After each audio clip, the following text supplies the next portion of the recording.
तो मैं इसको रिकमेंड तो बिल्कुल नहीं करूँगा भाई। मैं बहुत ही ज़्यादा डिसअपॉइंट हूँ इस चीज़ से। विंटर के लिए नहीं है, विंटर के लिए आप ले लोगे ये सब हार्ड हो जाएगा, आपके जो नकल गार्ड सारा कुछ। इतना बड़ा चेन दिया हुआ है जिसकी वजह से मैं बूट आराम से अंदर की तरफ डाल सकता हूँ।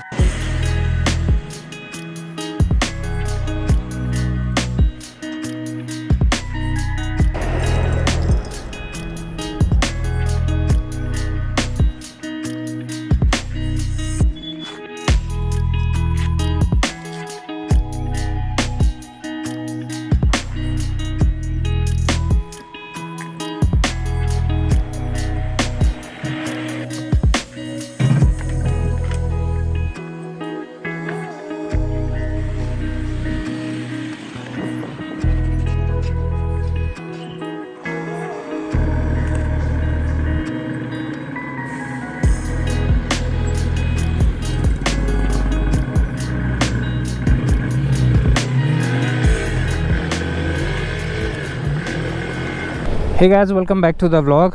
अभी मैं हूँ शिमला में। इस वीडियो को मैं बहुत ही रिसेंटली शूट कर रहा हूँ क्योंकि मुझे लगा ना कि प्रिपरेशन से पहले आपको अपने गियर्स के बारे में भी बता दूँ और दिखा दूँ कि मैं कौन से गियर यूज़ कर रहा हूँ और क्या प्रिपरेशन हो रही है। अदरवाइज़ मुझे लगा ना कि डायरेक्ट राइडिंग की वीडियोज़ ही बनाओ, वो ज़्यादा बेटर है। बट आपको हर एक चीज़ पता होनी चाहिए ना कि मैं कौन सा गियर यूज़ कर रहा हूँ और उसका रिव्यू कैसा है।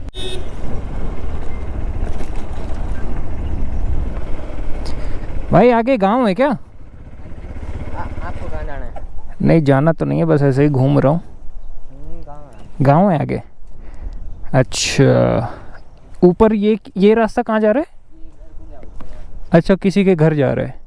गाड़ी जाती है वहाँ पे? हाँ, जाएगी आराम से। अच्छा ठीक है भाई। कहाँ जा रहे हो आगे? आओ छोड़ दो। स्कूल कहाँ पे? अच्छा, मैं हूँ तो दिल्ली से। यहाँ पे बस नीचे गर्मी है तो ऊपर भाग आया हूँ। तो स्कूल डेली पैदल ही आना जाना होता है ना? कितना किलोमीटर? एक साइड से? एक साइड से? अरे क्या बात कर रहे हो भाई एक साइड से 5 किलोमीटर, मतलब टोटल 10 किलोमीटर चलते हो? ओ भाई, अभी जहाँ से मैंने बिठाया है वहाँ से कितना चलना पड़ता? अच्छा अच्छा, मतलब पहुँच ही गए हो। ओके, ये रास्ता कहीं ख़त्म होता है या बस चलता ही जाता है? यहाँ ख़त्म है? ओके, और यहाँ अब यहीं आना था? अच्छा अच्छा अच्छा अच्छा, चलो भाई घुमाता हूँ फिर यहाँ से मैं। चलो ओके बाय।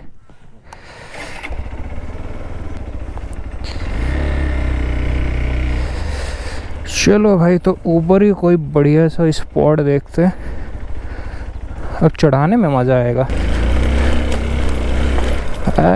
ये यही तो चाहिए था भाई हमें, यही तो चाहिए था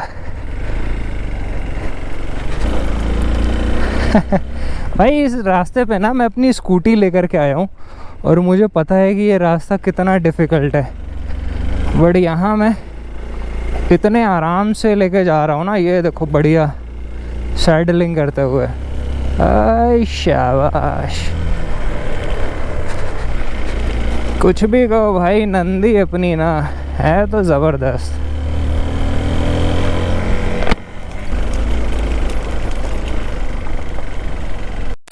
सो गाइज़, मैं आपको ऑनेस्ट रिव्यू दूंगा इस जैकेट के बारे में। राइडिंग जैकेट और राइडिंग पैंट दोनों ही राइनॉक्स कंपनी के हैं और इसी के साथ आपको मैं ये ग्लव्स का भी रिव्यू दूंगा।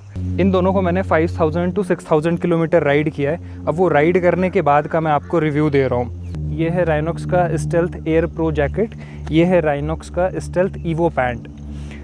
ये तो एक नंबर है भाई, टॉप नॉच क्वालिटी है। इसकी क्वालिटी अच्छी नहीं है क्योंकि ये देखो 5-6000 किलोमीटर चले और यहाँ पे ये जो रिफ्लेक्टर होते हैं ना, ये निकल चुका है। धुलने की वजह से वो हल्का हल्का सा ना निकल रहा था, फिर मैंने उसको पूरा ही निकाल दिया। ग्लव्स का भी मैं आपको दिखाऊंगा। ग्लव्स भी एक जगह से फटने लगा है फटने क्या है, वो ऑलमोस्ट फट ही गया है। तो वो चीज़ें मैं आपको दिखाऊंगा। इस जैकेट की जो ख़ास बात है, इसमें कई सारे ना पॉकेट्स दिए हुए हैं। लाइक आपको कुछ भी चीज़ें रखनी हुई ना, तो वो आप बहुत ईजिली रख सकते हो। मतलब 2 पॉकेट यहाँ पे है और 2 पॉकेट यहाँ पे अटैच किया है, मतलब लिटरली ये देख रहे हो, यहाँ पे अटैच किया हुआ है पॉकेट के साइड में। और यहाँ पे पीछे ब्लैडर भी देता है। लाइक यहाँ पे ना एक ब्लैडर है, ये पाइप उसी की लगी हुई है। ये स्पेशली डिज़ाइन है गर्मियों में यूज़ करने के लिए, इस वजह से ये पूरा मैश दिया हुआ है। अंदर अच्छी खासी हवा जा रही है। अगर ये आपको विंटर में राइड करना है तो मैं आपको रिकमेंड नहीं करूँगा, क्योंकि विंटर में इसके जो गार्ड्स हैं वो बहुत ही टाइट हो जाते हैं भाई, बहुत ही हार्ड हो जाते हैं लिटरली। पैंट में आपको सिर्फ 2 जिप मिलती है, एक साइड में, लाइक साइड में जिस तरीके से की जिप होती है। अच्छी चीज़ इसमें ये है कि इसको आप निकाल सकते हो। अगर आप समर में राइड कर रहे हो तो इसको निकाल दिया और बढ़िया वेंटिलेशन होता है। और दूसरी चीज़, यहाँ पे एक इतना बड़ा चेन दिया हुआ है, जिसकी वजह से मैं बूट आराम से अंदर की तरफ डाल सकता हूँ। पैंट के साथ आपको ये विंटर लाइनर मिलता है।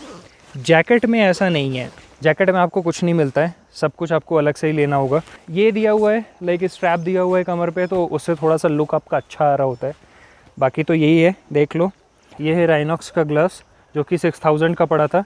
दोनों का प्राइस तो आपको पता ही होगा, जो प्राइस आपको दिखा रहा है वही है। इसका 8950 है, इसका 9850। ये ग्लव्स लेदर का है, गोट लेदर का। इस हाथ का लेफ़्ट हैंड साइड का मेरा ये देखो ग्लव्स, इतना महंगा ग्लव्स भाई अभी से फटने लगा। मतलब ये बहुत ही डिसअपॉइंटमेंट है, बहुत ही ज़्यादा। और यहाँ से भी सिलाई खुल गई है। सो बहुत ही ज़्यादा डिसअपॉइंटमेंट है इस चीज़ को लेकर के। सो अब मैं ग्लव्स में तो राइनॉक्स का नहीं लूँगा, कोई दूसरी कंपनी का देखूँगा, अच्छा ग्लव्स देखूँगा।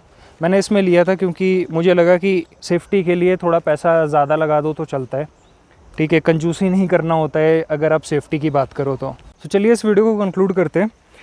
राइनॉक्स का स्टेल्थ एयर प्रो वो लोग लें जिनको समर में राइड करनी है, विंटर के लिए नहीं है। विंटर के लिए आप ले लोगे, ये सब हार्ड हो जाएगा, आपके जो नकल गार्ड सारा कुछ, आप बिना वजह इरिटेट हो जाओगे। मैं तो हो गया था इरिटेट, ये इतना हार्ड हो गया था कि लाइक जब मेरा एल्बो ऐसे बेंड हो रहा था ना, लाइक हैंडल ऐसे पकड़ के मैं चला रहा हूँ तो, या फिर स्ट्रेट कर रहा हूँ, इस तरीके से मूवमेंट में मेरा एल्बो लिटरली जो मेरा गार्ड है उससे रब होकर के हर्ट हो रहा था। सो विंटर के लिए मैं एडवाइस नहीं करूँगा, फिर भी आपको लेना हो तो आप ले सकते हो, आपकी चॉइस है, ठीक है। विंटर में जब भी आप राइड करोगे, अगर ये जैकेट लेना है आपको, सो 3 लेयर होनी चाहिए। तीसरी लेयर आपकी जैकेट होगी। 2 लेयर क्या होंगी, पहला होगा आपका इसके नीचे का लाइनर, फिर उसके ऊपर थर्मल, और फिर उसके बाद ये पहनना। नीचे वाले पैंट को आप विंटर समर दोनों में यूज़ कर सकते हो, बहुत ही अमेजिंग पैंट है। समर में करना है वेंटिलेशन के लिए ये खोल दिया, विंटर में इसको बंद कर दिया, ठीक है। और नीचे ये थर्मल है, ये थर्मल आपको पहनना है विंटर में। और इसके नीचे एक और थर्मल है, लाइक वो लाइनर है। सो एक लाइनर, थर्मल, फिर जैकेट। सो अमेजिंग काम करेगा। इन ग्लव्स की बात कर लूँ तो मैं इसको रिकमेंड तो बिल्कुल नहीं करूँगा भाई, मैं बहुत ही ज़्यादा डिसअपॉइंट हूँ इस चीज़ से। ये मतलब 5-6 हज़ार किलोमीटर में ही ये फट गया, बताओ। ये देखो यहाँ से फट गया। अब ये जो जूते सिलते हैं ना मोची, उनको दे करके इससे सिलवाऊँगा, या फिर देखता हूँ इसकी कोई वारंटी वगैरह हो। फटने की तो नहीं होगी, अब क्या बोलो यार, फट गया तो फट गया। अब मैं ये बोलूँगा भी ना, मतलब वारंटी क्लेम करने के लिए मैं बोलूँगा भी, तो वहाँ से ये रिप्लाई आ जाएगा कि फ़टने की हम वारंटी नहीं देते। अब हालांकि मैं तो बहुत ही आराम से राइड किया हूँ, बट फिर भी अब फट गया तो फट गया, भी क्या कर सकते हैं। एनीवे, तो मैं वो ग्लव्स रिकमेंड नहीं करूँगा। बाकी आपकी चॉइस है, आपको लेना हो तो ले सकते हो। ग्लव्स आपका विंटर में ऐसा कुछ नहीं होता, हार्ड वार्ड नहीं होता, बट हाँ वो एयर जाती है उसमें, तो उसके लिए आप एक डीकैथ का लाइनर आता है, 100 रुपये का होता है, वो पहन करके इसको पहनोगे तो बहुत अमेजिंग काम करता है। मतलब ठंड उतनी नहीं लगती, बहुत हल्की फुल्की कहीं से हवा आ रही होगी, अदरवाइज़ अमेजिंग है ये ग्लव्स, उसमें अमेजिंग काम करता है। प्रोटेक्शन वाइज अच्छा है, बट फैब्रिक वाइज यार क्या ही बोलो, फट गया तो मैं कुछ नहीं बोल सकता। रेन कवर, रेन पैंट की बात करूँ तो वो आप ले सकते हो, बहुत ही अमेजिंग है। मैंने लाइट टू मिड रेन में यूज़ किया है, अच्छा काम करता है। हैवी रेन में कभी यूज़ नहीं किया, कभी यूज़ करूँगा तो मैं आपको बता दूंगा। अगर आप वो लेते हो, रेन पैंट और रेन कवर लेते हो, तो जो आपका जैकेट का साइज़ है उसी साइज़ का आप लेना। अगर ये स्मॉल है तो स्मॉल साइज़ ही आपको लेना, ठीक है। जब भी आप जैकेट और पैंट पहनते हो तो इसमें जितनी कम से कम चीज़ें रखो उतना बेस्ट है। कोई नुकीली चीज़ें मत रखना। ये सब में आपको हैंकी वगैरह रखना हो तो वो सब रखना, जैसे ये मैंने डाला हुआ है, ठीक है। हैंकी तक ठीक है, रैपर, ये सारी चीज़ें ठीक है। मतलब कहने का मतलब कि ऐसी कोई चीज़ ना हो कि जब आप गिरो तो उस चीज़ से आपको चोट लग जाए, तो उस चीज़ का आप ध्यान रखना। जब भी आप राइडिंग गियर चूज़ करते हो तो अपनी राइडिंग स्टाइल के अकॉर्डिंग चूज़ करना और वेदर कैसा है उसके अकॉर्डिंग चूज़ करना। अब ये तो मैंने ले लिया समर जैकेट, बट मैं विंटर में गया तो मुझे बाद में पता चला कि भाई ये तो सब हार्ड हो जा रहे हैं, तो बहुत इरिटेट कर रहे हैं। सो ये गलती आप मत करना, ठीक है। जिस तरीके की राइडिंग होने वाली है, जिस वेदर में होने वाली है, उसके अकॉर्डिंग अपनी गियर्स को प्लान करना, अपने गियर्स उस तरीके से ख़रीदना। तो या गाइस, ये था एक ऑनेस्ट रिव्यू। आई होप कि आपको रिव्यू अच्छा लगा होगा। रिव्यू अच्छा लगा है तो भाई लाइक शेयर सब्सक्राइब ज़रूर कर देना। चैनल पे नए हो तो ज़रूर सब्सक्राइब करके जाना, बहुत अमेजिंग राइड आने वाली है। इसके बाद जो भी वीडियो आएंगी, 2-4 वीडियो शायद और मेरे इक्विपमेंट से रिलेटेड आएंगी कि मैंने क्या क्या चीज़ें अपग्रेड की है। वो सारी चीज़ें मैं आपको दिखाने के बाद फिर मैं उत्तराखंड की राइड स्टार्ट कर दूंगा। उत्तराखंड की राइड के बाद फिर एक और राइड लगी हुई है, वो मैं आपको बाद में बताऊंगा, उत्तराखंड की लास्ट वाइल राइड में बताऊँ। सो या इस व्लॉग में सिर्फ इतना ही रखते हैं। आई होप कि आपको ये व्लॉग अच्छा लगा होगा। तो भी ऐसे बहुत जल्द अगली वीडियो में फिर मुलाकात होगी। Till then bye bye, take care, peace out.